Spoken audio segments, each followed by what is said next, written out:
The glass walls of Castellano Ventures reflected the Manhattan night sky like a mirror made of light, ambition, and pride.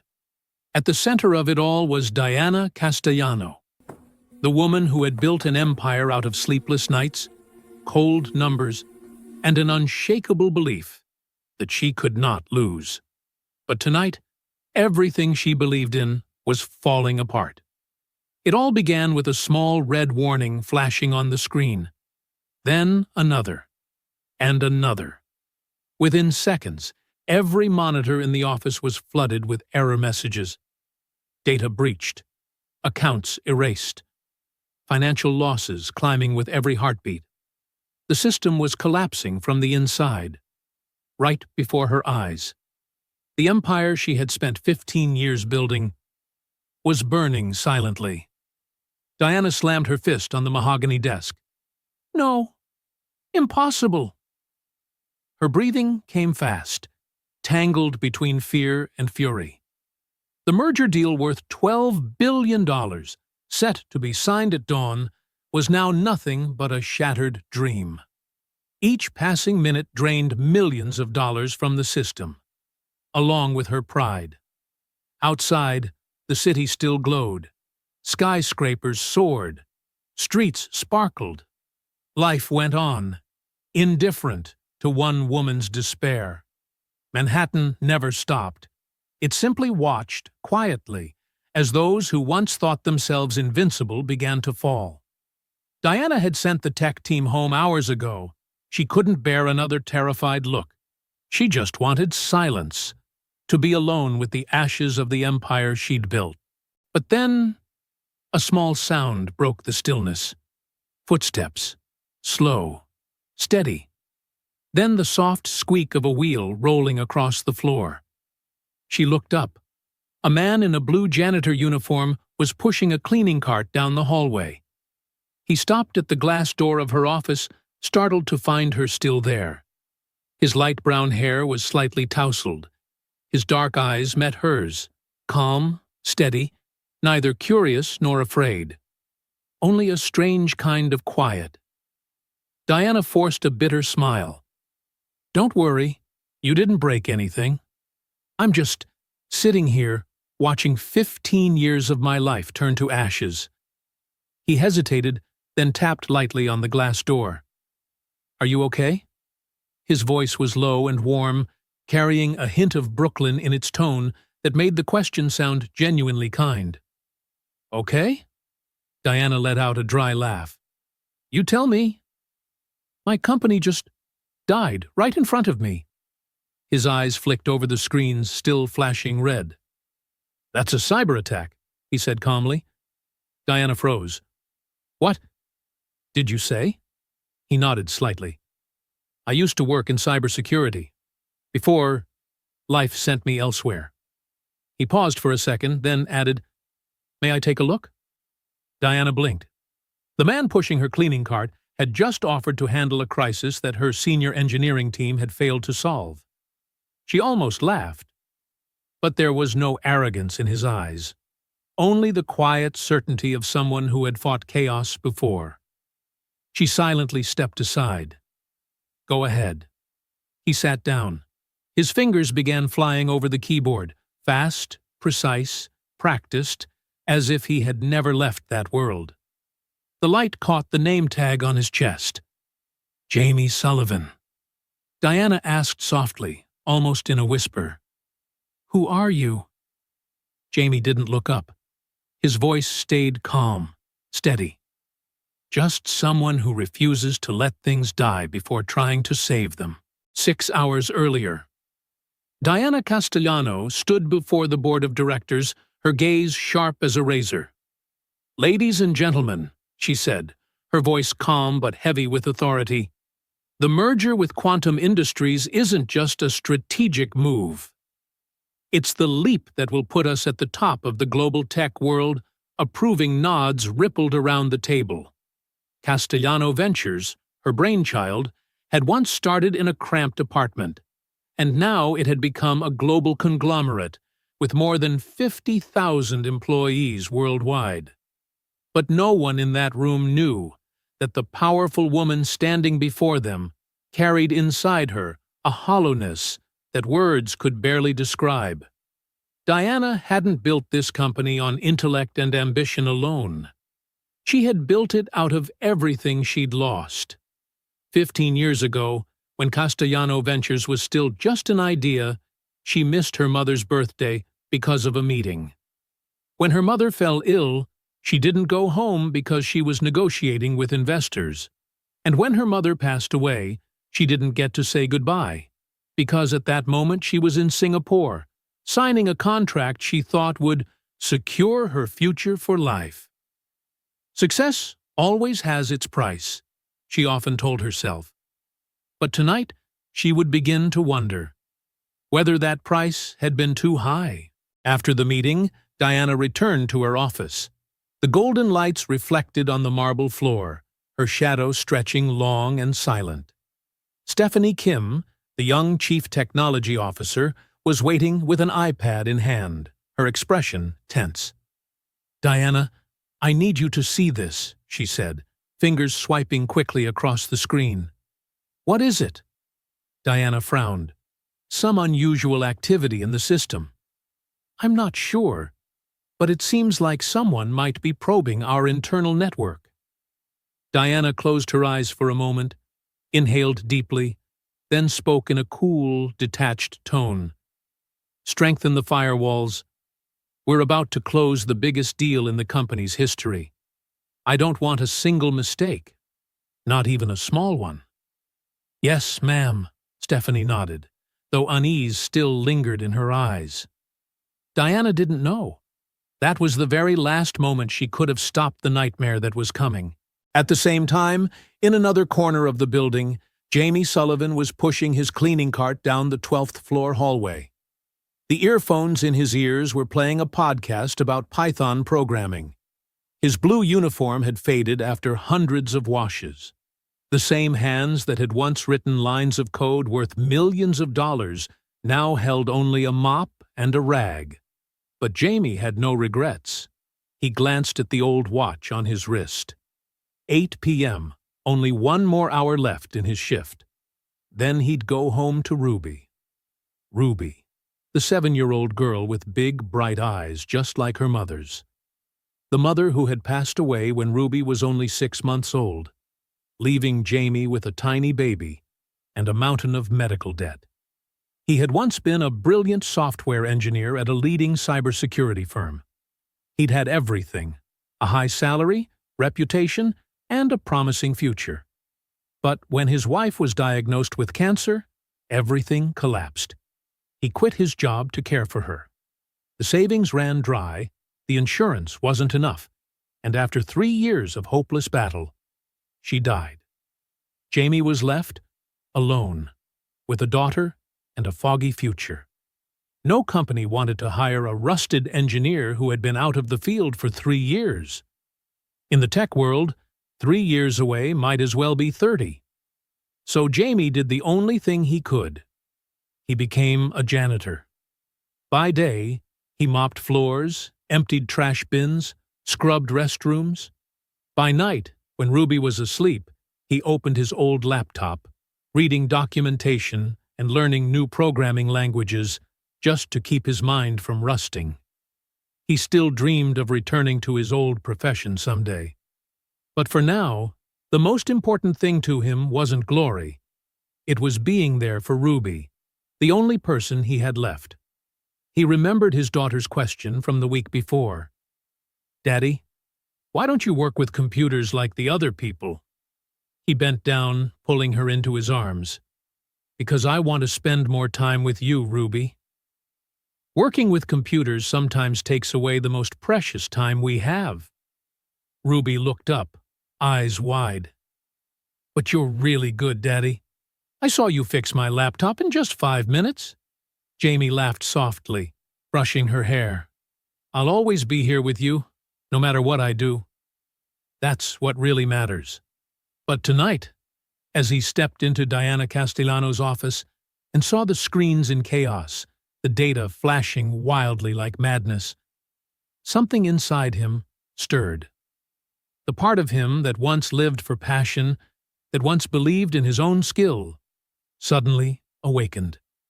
And Jamie Sullivan, the man who mopped the floors where others created miracles, was about to create one of his own. Your backup servers, are they directly connected to the main servers? Jamie asked, his eyes still fixed on the screen. Diana looked at him, still not entirely grasping what was happening. The way he navigated the system, fast, precise, confident, made her feel as if this man had been working at Castellano for years.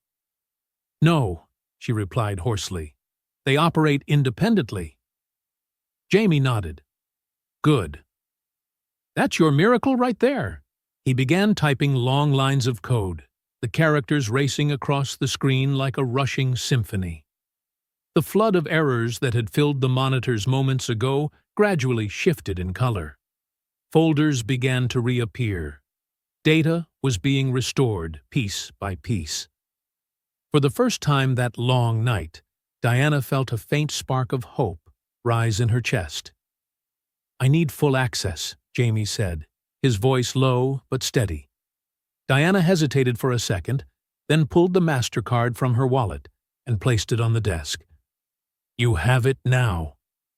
Don't make me regret this. Jamie looked up. His deep brown eyes carried a calm that was almost unsettling. I won't. But if this works, don't forget who was here with you.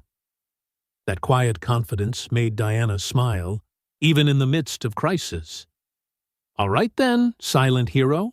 They went down together to the basement. The server room Diana had once called the heart of Castellano Ventures. The air was freezing. Rows of machines stretched endlessly, their LED lights blinking like the dying breaths of a living organism. Jamie looked around, his eyes lighting up, the light of someone who had just rediscovered his purpose. We'll bring it back, he said, placing his hand on the control panel. But I'll need silence. And 6 hours. All right, Diana answered softly. For the first time, she wasn't the one giving orders. As Jamie worked, Diana stood watching in silence. He wasn't rushing, nor was he panicking. Each keystroke echoed rhythmically, like a heartbeat in the night. Time passed. The coffee went cold.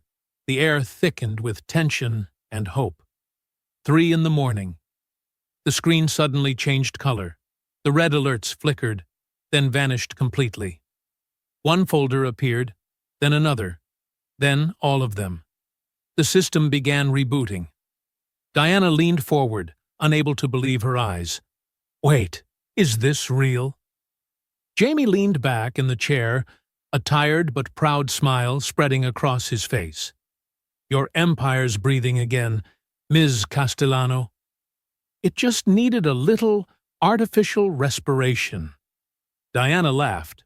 For the first time in years, the sound wasn't cold. How do I even thank you, Jamie Sullivan? He shook his head, his voice gentle but firm. Don't thank me. Just fix what's broken outside the system. That'll be enough. When dawn's first light filtered through the vents, the words appeared on the screen. System restored successfully. Diana stared at the message, silent, overwhelmed. Jamie exhaled, his eyes a blend of exhaustion and relief. Congratulations, he said quietly. You're alive again. Diana turned to him, her smile softening.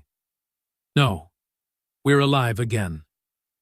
When the first employees arrived that morning, they froze. In front of them sat the powerful CEO of Castellano Ventures, sharing a cup of cold coffee with a janitor, the two speaking softly amid a sea of glowing monitors. None of them knew that the ordinary man beside her had just saved the company, or that this very moment, the moment when two worlds that were never meant to meet finally did, would change Diana Castellano's life forever. If you believe that sometimes the people who walk into our lives are no coincidence, subscribe to the channel so you don't miss the next story of fate.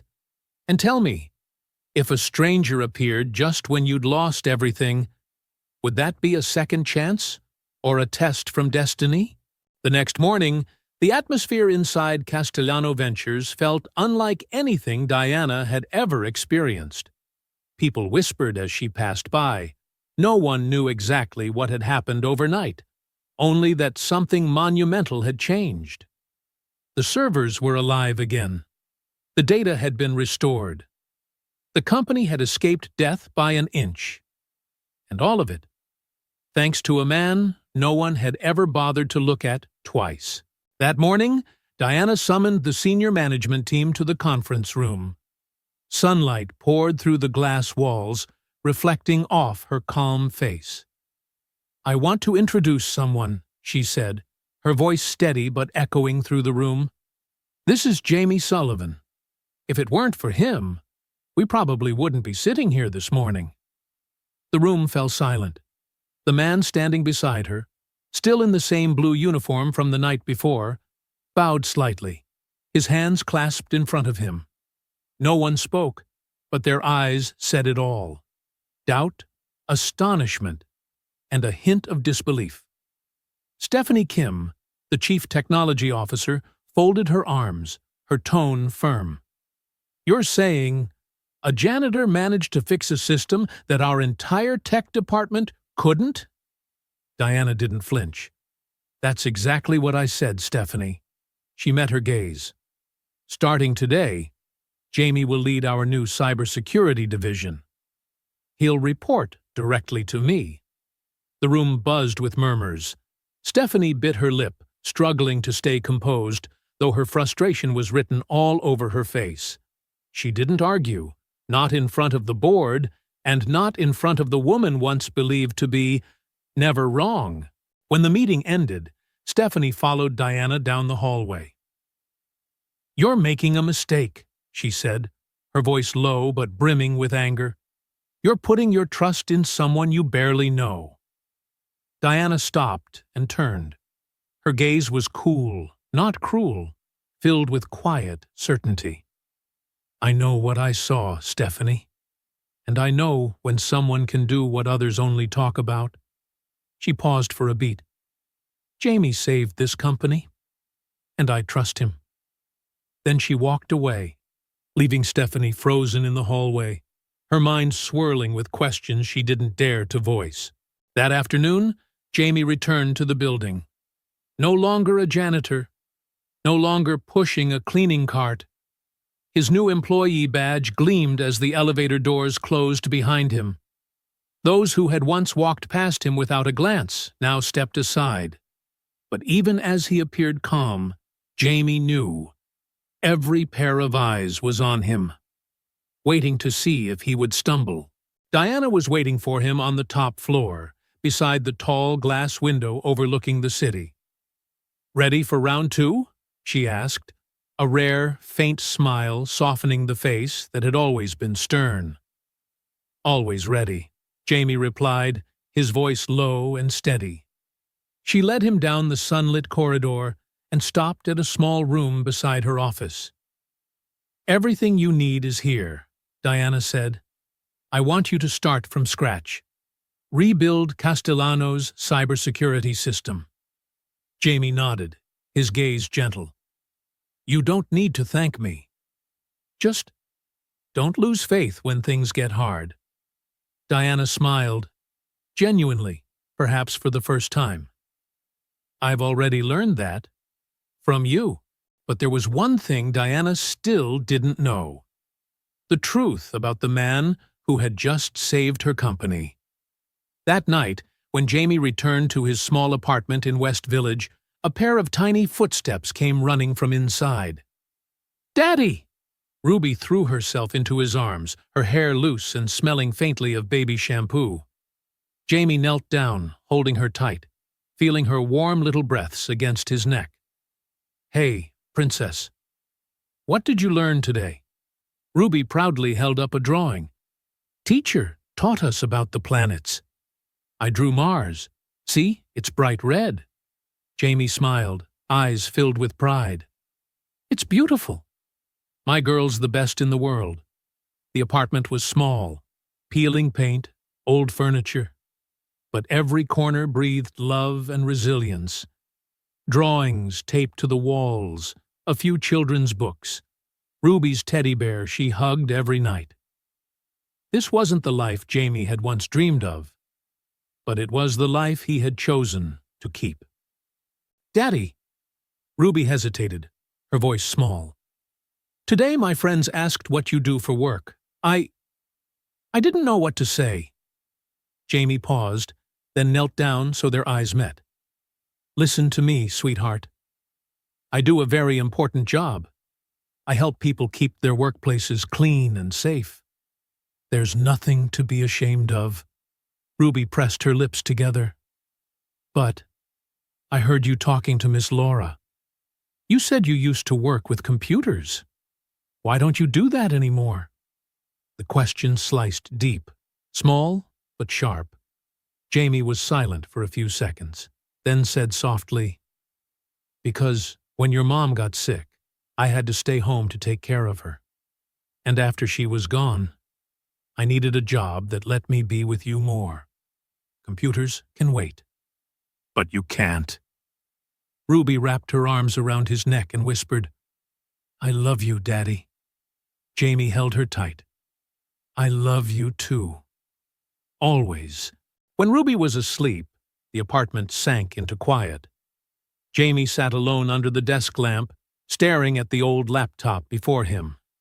He knew what lay ahead. A second chance. A chance to return to the work he loved, to prove he wasn't outdated. But he also knew it would cost him the most precious thing of all: time with his daughter. The light from the screen reflected on his face. Weary, but resolute. "I can do this," he whispered, his voice firm as a vow. "I have to." For Ruby, the first days in Jamie's new position were anything but easy. Every morning he woke at 5, made breakfast for Ruby, took her to school, then caught the first bus to the office. At night, he came home at 7, just in time for dinner with her, reading a short bedtime story before she fell asleep. When the apartment sank into silence, Jamie opened his laptop and kept working late into the night, the blue light washing over his determined face. He rebuilt the entire digital infrastructure of Meridian from scratch, rewriting code, restructuring the security system, implementing encryption protocols, and training a small team of loyal engineers. The company's revival quickly became a topic in financial newspapers. Investors returned. Clients praised their rebirth from the ashes. But behind the spotlight, Jamie felt something was off. A shadow still lurked somewhere within the system. And this time, he intended to find it. One evening, long after the office had emptied, Jamie still sat before the glowing screen, its light reflected on his tired face. The door opened quietly. Diana appeared, still in her tailored suit, holding 2 steaming cups of coffee. "I figured you'd still be here," she said, half reproach, half admiration. Jamie took the cup, nodding gratefully. "Something's wrong," he said in a low voice. He pointed to the monitor, where lines of code scrolled endlessly. "These signatures match the old attack pattern, but now they're coming from inside our own system." Diana's face hardened. "You mean someone inside the company is behind this?" "I can't prove it yet," he replied, eyes never leaving the screen. "But someone here knows this system too well." The next day, Jamie quietly began his digital hunt. He tracked every suspicious access point, built dozens of decoy traps, and created fake data vaults designed to lure the intruder. But each trace dissolved into layers of sophisticated encryption, fake proxies, and ghost admin accounts, until he noticed a repeating pattern. A device logging in late at night with administrator privileges. When he cross-checked the timestamps, one name appeared again and again: Stephanie Kim. Jamie's heartbeat quickened. He had sensed Stephanie's hostility went far beyond ordinary competition. But now, he had proof. That night, Jamie walked into Diana's office, holding a flash drive. "We need to talk," he said. His tone was low and firm, enough for Diana to know this wasn't just a technical report. He plugged the drive into her computer. The screen lit up, dense logs spilling out like a map of wrongdoing. "These are from the internal servers," Jamie said. "Stephanie used her account to access restricted data the night of the attack. Then she wiped the access logs and rerouted admin privileges." "This is the breach point." Diana stared at the screen, speechless. "You're sure?" "Absolutely," Jamie said. "I checked the metadata." She tried to cover her tracks, but she wasn't good enough. Diana stood, pacing slowly around the room. "If this leaks, we'll lose our investors again. The board will panic. The press will tear us apart." "Then don't let it leak," Jamie replied, his voice cold. "Let her think she's still safe. Give me time to find out who she's working for."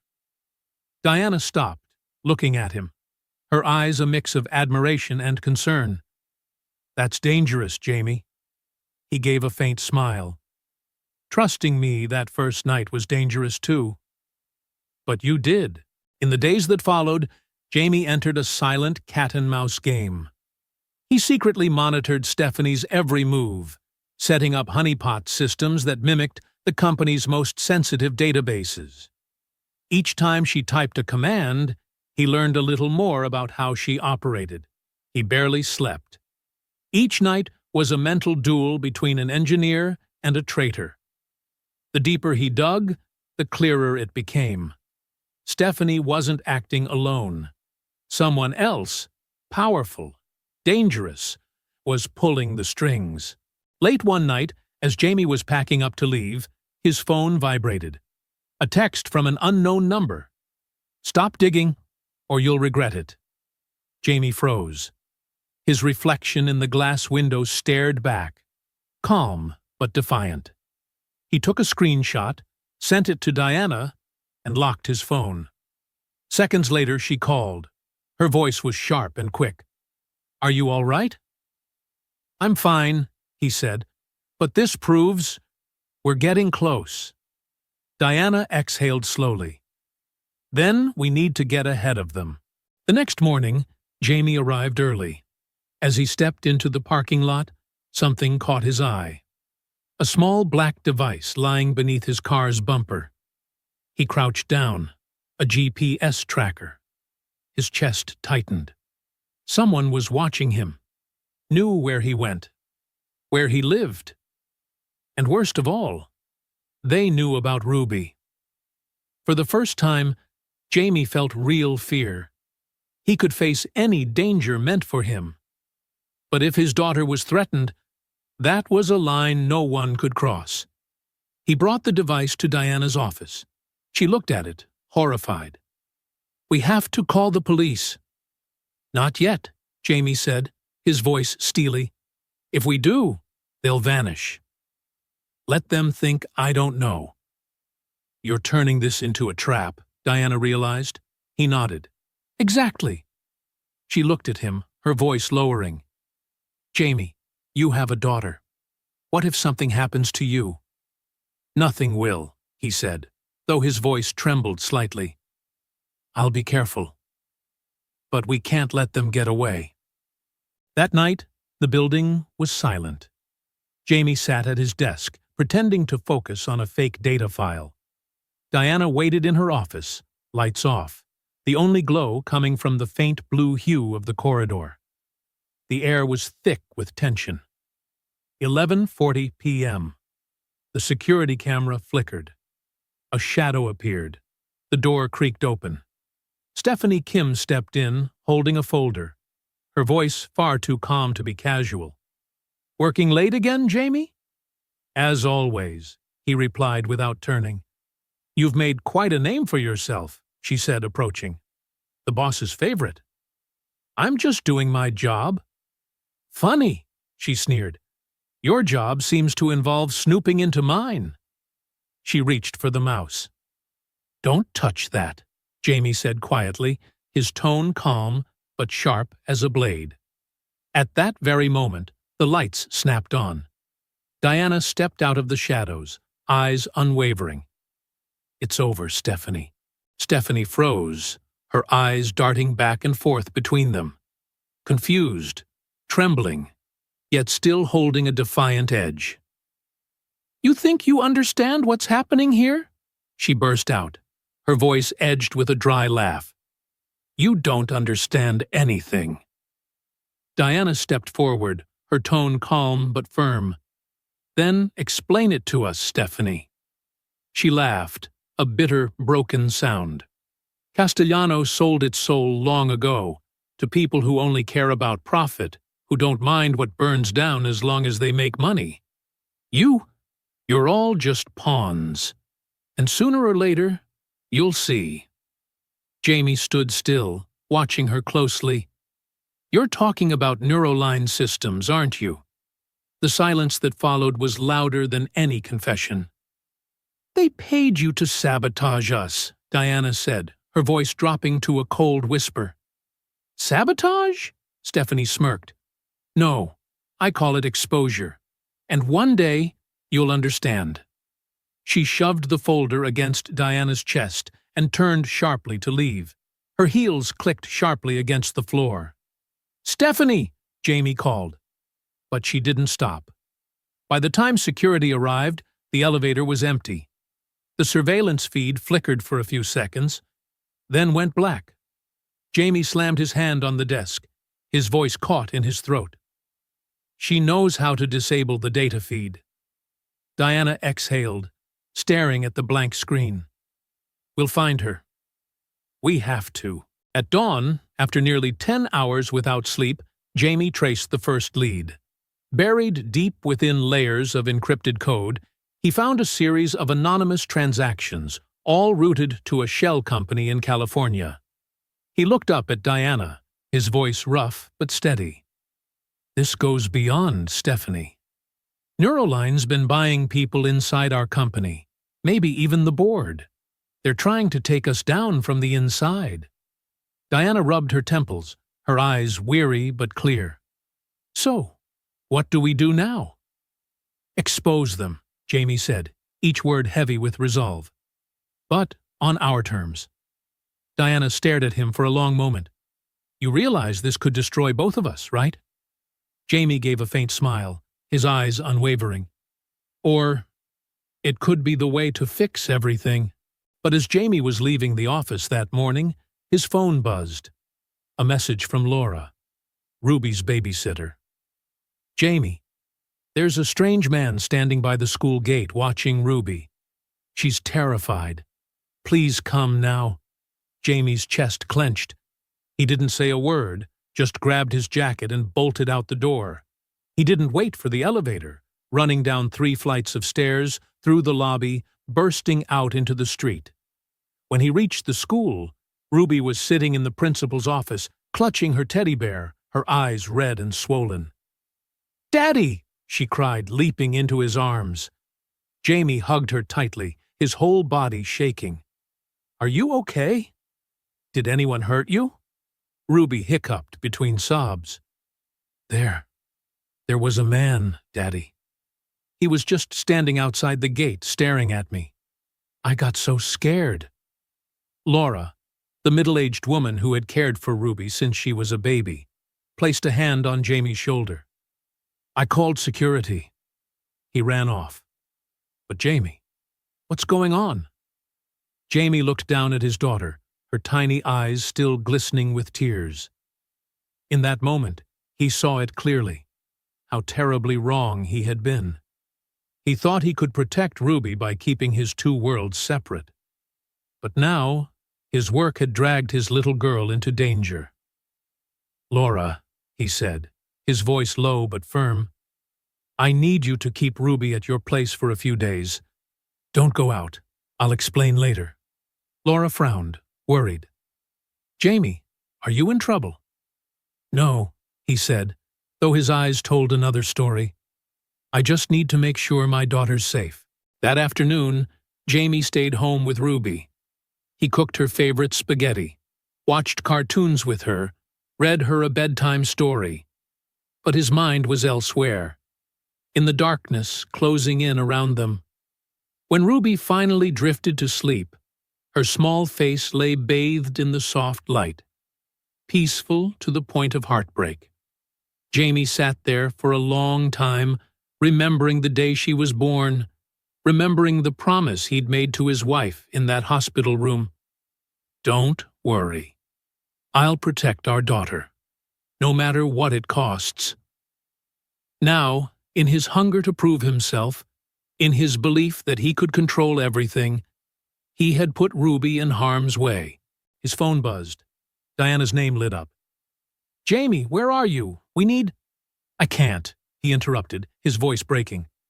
"They've gotten close to Ruby. I'm sorry, Diana. I have to step back." A long silence. Then Diana's voice softened, warmer, gentler, sincere. "Jamie, I understand. Family comes first. You don't need to apologize. The company will survive. We've done it once before. But Ruby, she only has one father. Stay with her." Tears slid down Jamie's cheeks. "Thank you." "No," Diana said quietly. "I should be the one thanking you for everything." After the call, Jamie sat there, watching Ruby sleep peacefully under her blanket. And then he understood. If he walked away now, the people behind all this would win. They would do it again. To others. To other families. To other children. He heard his wife's voice echo from some distant memory. "You're stronger than you think, Jamie. Don't let fear take that from you. Teach our daughter to be brave. Teach her to fight for what's right." Jamie wiped his tears, leaned down, and kissed Ruby's forehead. "I'll protect you," he whispered, "but I'll also teach you that we don't run from evil. We face it." He picked up his phone and called Diana again. "I'm coming back," he said, his voice low but resolute. "But this time, we do it my way. And we end this, once and for all." The following week, as Jamie worked day and night tracing Stephanie's digital trail, he uncovered something far more terrifying. Stephanie wasn't the mastermind. She was merely a tool, a pawn in a much larger game. As Jamie dug deeper into the encrypted financial files, another name surfaced, and it made his blood run cold. Valerie Stone, Castellano's chief financial officer. Valerie had been with Diana since the very beginning. She was a friend, a mentor, and the one person Diana trusted completely. But according to the data Jamie found, Valerie had been selling confidential information to Neuroline through a shell consulting firm called North Park Consulting. Jamie went straight to Diana. "Valerie?" Diana repeated, her voice trembling. "That's impossible. I've known her for over 10 years. She's been with me since the startup days."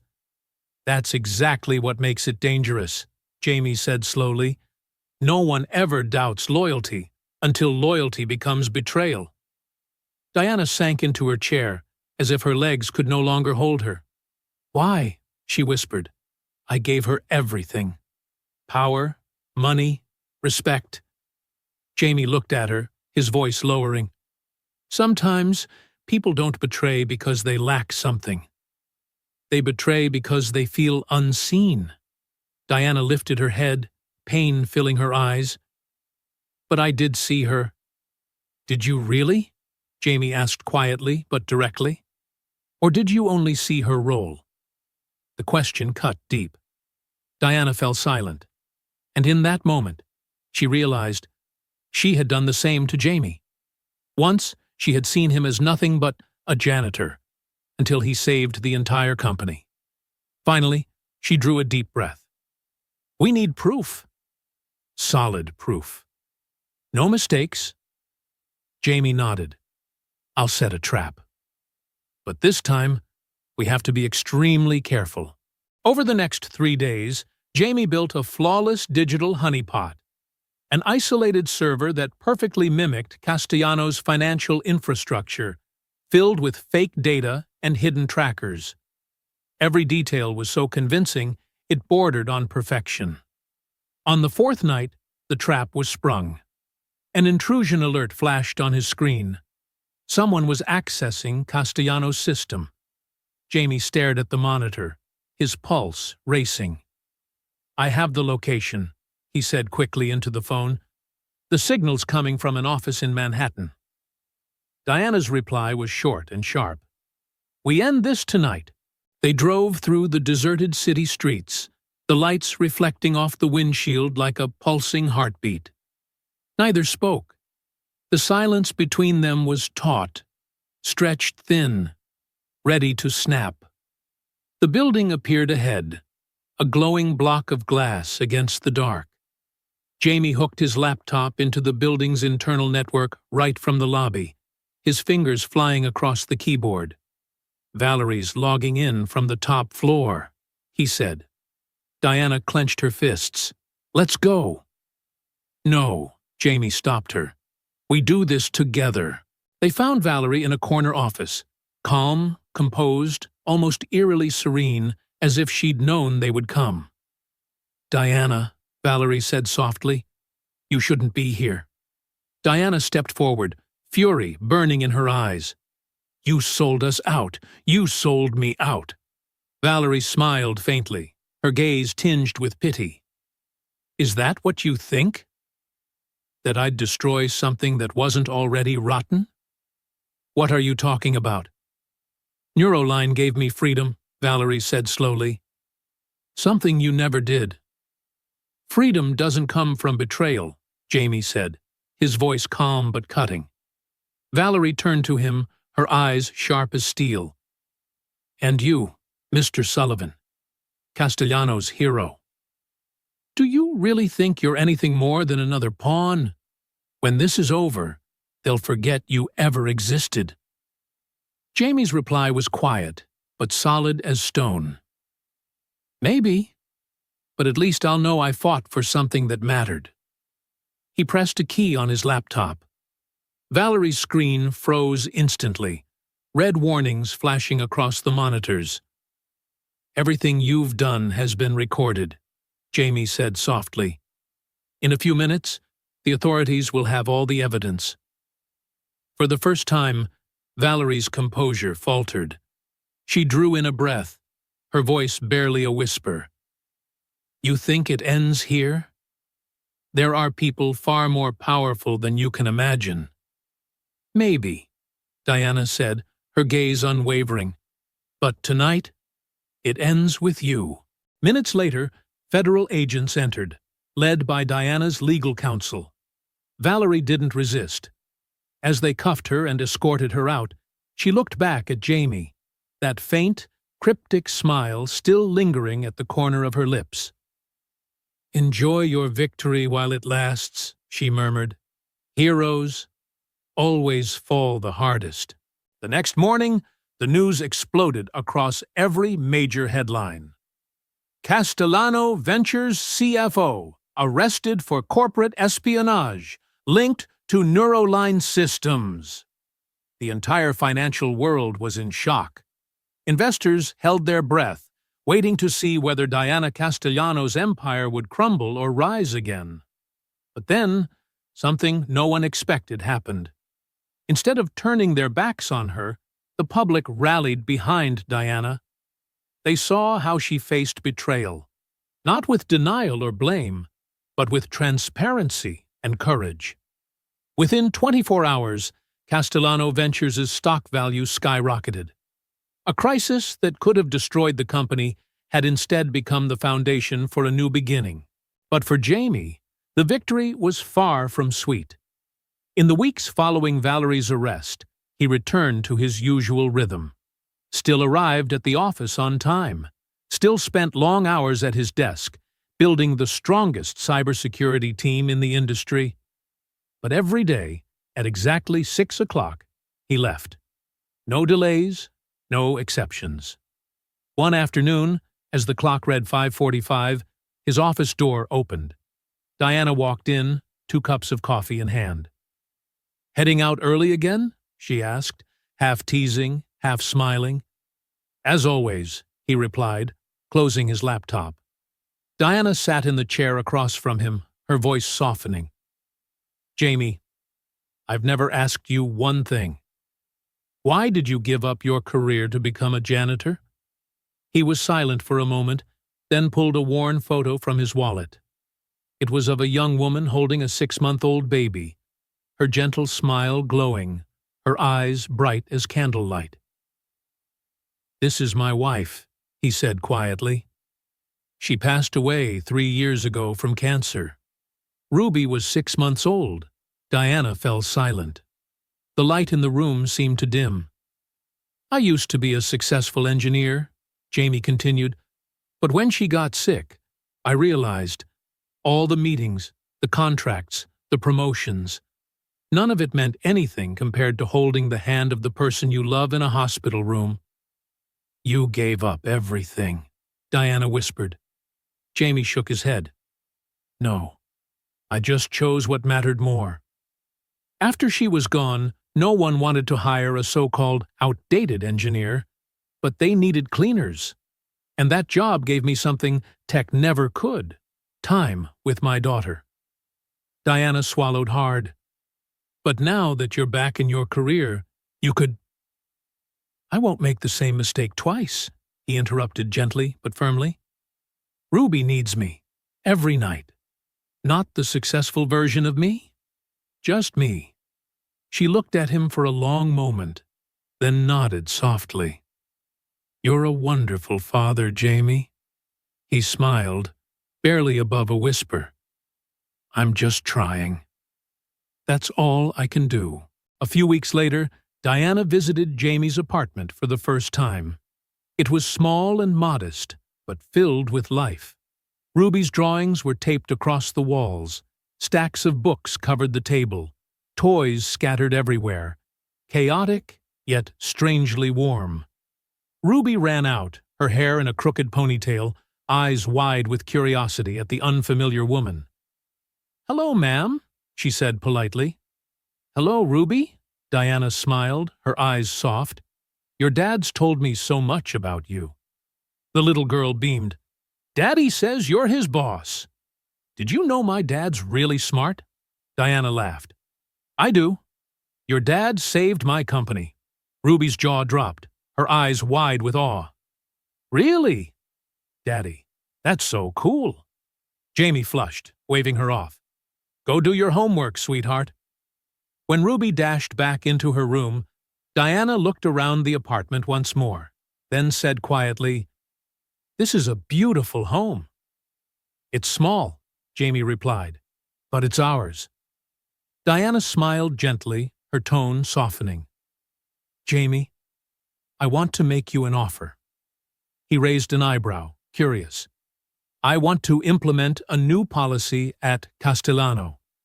Flexible work arrangements for single parents. You'll be able to work from home 3 days a week." Jamie stared at her, stunned, as if he hadn't heard correctly. You're serious?" "Completely," Diana nodded. "You taught me something important. That success means nothing if we lose what truly matters. I want Castellano to be a place where people can have both." Jamie couldn't speak.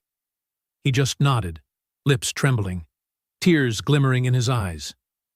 "Thank you," he said softly. Diana smiled as she stood up. "No, Jamie," she said quietly. "I should be the one thanking you. You didn't just save the company. You reminded me of what I'd forgotten. The reason I started all of this." 6 months passed. Castellano Ventures not only recovered, it rose stronger than ever. The cybersecurity division led by Jamie became an industry standard.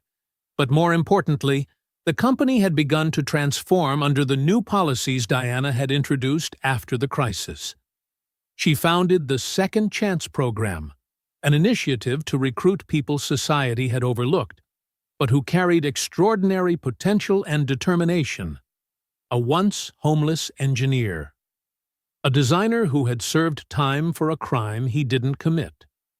A programmer who lost her job caring for her ailing parents. Diana saw them, just as Jamie had once seen her on the darkest night of her life. And each of them brought something no university or corporation could ever teach: gratitude, resilience, and the hunger to prove themselves. One afternoon, Diana knocked on Jamie's office door. "I have something to show you," she said, a gentle smile on her lips. She led him down to the basement, the old server room, where everything had begun. Now, the space looked completely different. Soft white light glowed on freshly painted walls, modern equipment gleamed, and above the doorway hung a metal plaque engraved with the words, "The Sullivan Innovation Center." Jamie stood frozen, his breath caught in his throat. You didn't have to do this," he said, voice trembling. "I wanted to," Diana replied, "because this company wouldn't exist without you. And maybe, neither would I." He stepped inside. The room had become a vibrant hub of innovation. Open workspaces, research stations, and in the far corner, a small area for children. Coloring tables, toys, and a tiny chair by the window. Diana smiled at the look of astonishment in his eyes. "So, when Ruby comes to visit," she said softly, "she'll have a safe place to play while you work." Jamie couldn't hold it in any longer. Tears rolled down his cheeks. He clenched his hands, his voice breaking. I don't even know what to say." Diana placed a steady, gentle hand on his shoulder. "You gave me a second chance when the company was falling apart," she said. "Now it's my turn to do the same for you." That evening, Jamie brought Ruby to the center. She ran around the room, eyes glowing with wonder. "Daddy, is this your place?" "Not just mine," he said, smiling down at her. "Ours, and everyone's who works with me." Ruby stopped in front of the plaque. "Sullivan, that's our name." Jamie smiled, his voice trembling. "That's right, sweetheart." She threw her arms around him, whispering softly, "You're amazing, Daddy." "I'm so proud of you." Jamie hugged her tightly, feeling the whole world shrink into that single moment. "I'm proud of you too, Ruby," he said.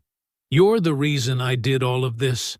2 months later, on a lightly rainy evening, Diana and Jamie stood in front of the Castellano Ventures building. Raindrops glittered under the city lights. The streets, cars, and people still moving in their usual rush, as if there had never been a night when their world nearly collapsed. "Do you remember the night we first met?" Diana asked, her voice low, blending into the sound of the rain. Jamie smiled. "How could I forget? I was supposed to mop the floors, and somehow ended up saving an empire." Diana shook her head with a faint laugh. "No, you saved more than that. You taught me how to see." "See what?" Jamie asked softly. "The invisible ones," she said slowly. "Do you know how many times I walked past you in these halls? How many times I never looked at you, never said thank you, never even asked your name?" Jamie stayed silent. The rain fell steadily. The city lights reflected in her eyes. "You were always there," Diana continued, her voice trembling slightly, "but I was too consumed by my own success to notice. And then, on the night I lost everything, you were there again. Not because you had to be, but because you cared. Anyone would have done the same." Jamie began. "No," she interrupted. "Most people would have walked away. But you didn't. You stopped. You saw someone who needed help, and you helped. Not for praise, not for recognition. Just because it was the right thing to do." Just then, a homeless man pushed an old shopping cart past them, his clothes soaked through. Diana looked after him, then suddenly called out, "Hello there." The man looked up, startled. Hello? I'm Diana," she said gently. "Are you hungry?" The man blinked, voice shaking. I don't know what to say." "You don't have to say anything." Diana smiled, handing him a business card.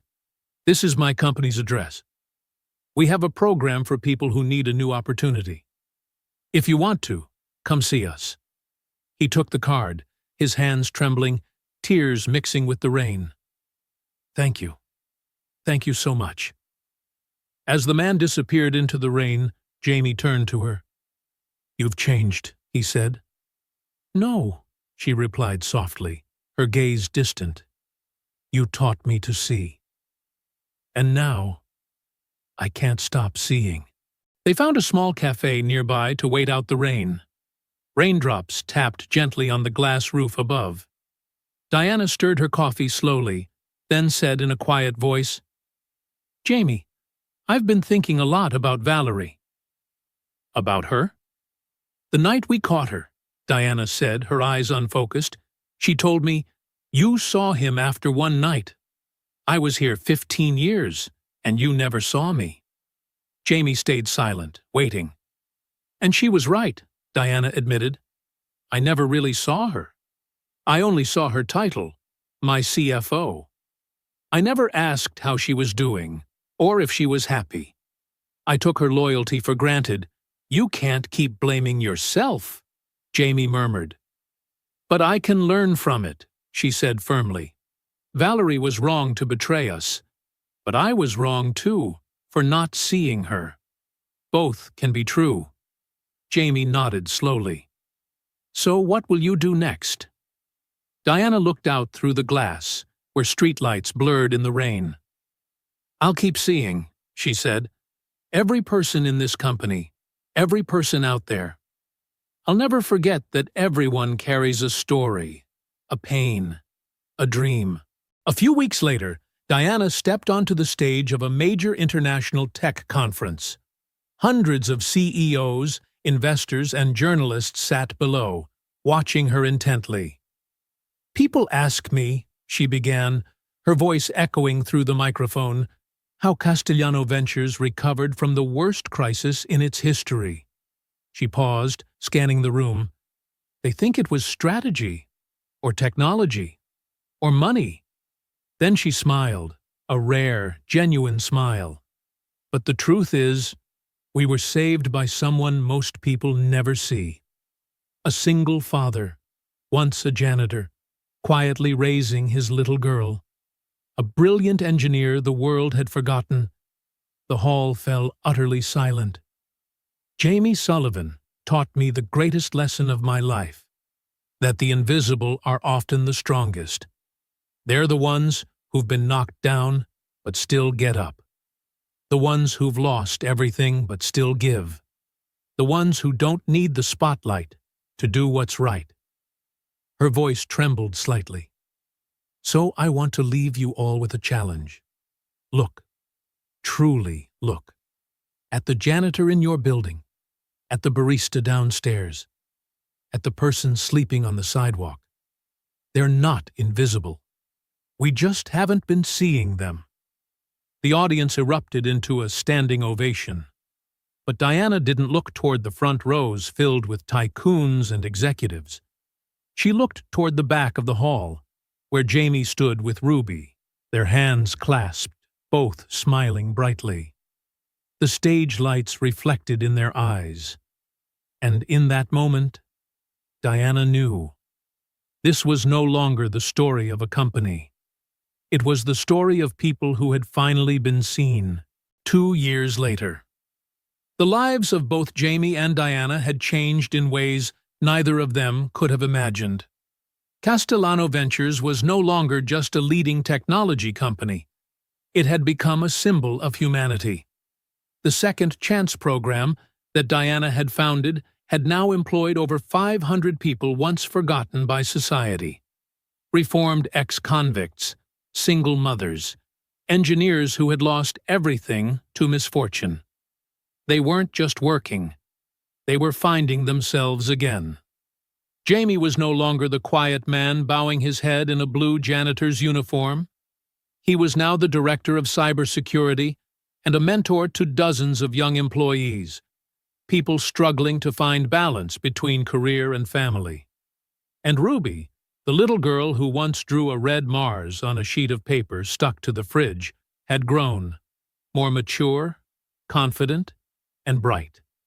She was growing up in a world where kindness mattered more than success, where adults weren't too busy to listen, and where family was always the first refuge.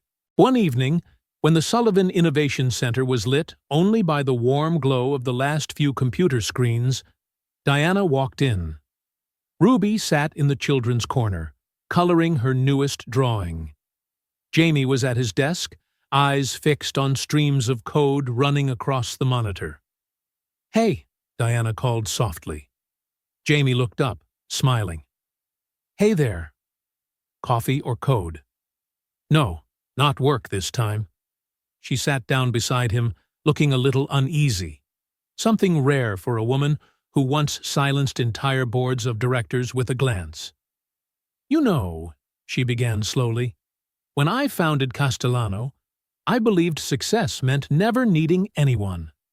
That strength came from standing alone." Jamie tilted his head, listening. "And now?" Diana smiled, her gaze softer than ever. "Now I know. Real strength comes from knowing when you need others. You gave me more than a company saved, Jamie.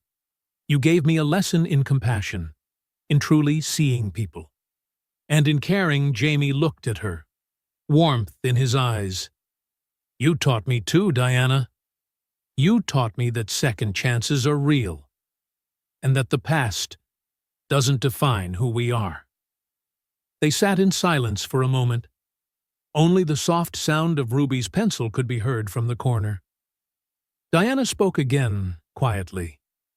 "Jamie, I don't know where we'll go from here, but there's one thing I'm certain of."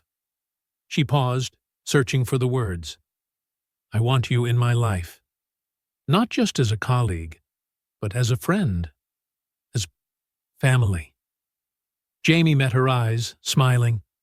"I feel the same," he said gently. "Family isn't just blood. It's the people who make us the best version of ourselves." Just then, Ruby ran up, waving her drawing. "Daddy! Miss Diana! I finished my picture." She held it up proudly, a drawing of 3 people, a man, a woman, and a little girl, standing in front of a glowing building, the sun shining above them. "This is us," Ruby said, beaming. "My family." Jamie and Diana looked at each other, smiles breaking through tears. "That's right, Princess," Jamie whispered, wrapping Ruby in his arms. "This is our family." The story of Castellano Ventures and Jamie Sullivan quickly spread beyond the borders of the United States. It became a symbol of redemption, faith, and the power of quiet courage. Investors called it the miracle of recovery. But for Diana and Jamie, it had never been about numbers. It was about learning to trust again, about learning to truly see the people society had once overlooked. And more importantly, it was about realizing that the most extraordinary people are often the ones no one notices, until everything falls apart. That night, as they stepped out of the building under a light drizzle, the city lights reflected in the puddles like 1,000 fallen stars. Diana turned to him with a soft smile. "You know," she said gently, "I don't think miracles come from the sky. They come from people who refuse to give up." Jamie looked at her, his voice low and warm. "Then you're the only miracle I'll ever need." Ruby held both their hands, skipping through the rain, her laughter ringing bright in the glowing city night. And in that moment, for the first time in many years, the 3 of them felt something no amount of money could ever buy. They were seen, they were loved, and they belonged. Do you believe that sometimes it's the smallest people who can change the world? How did this story make you feel?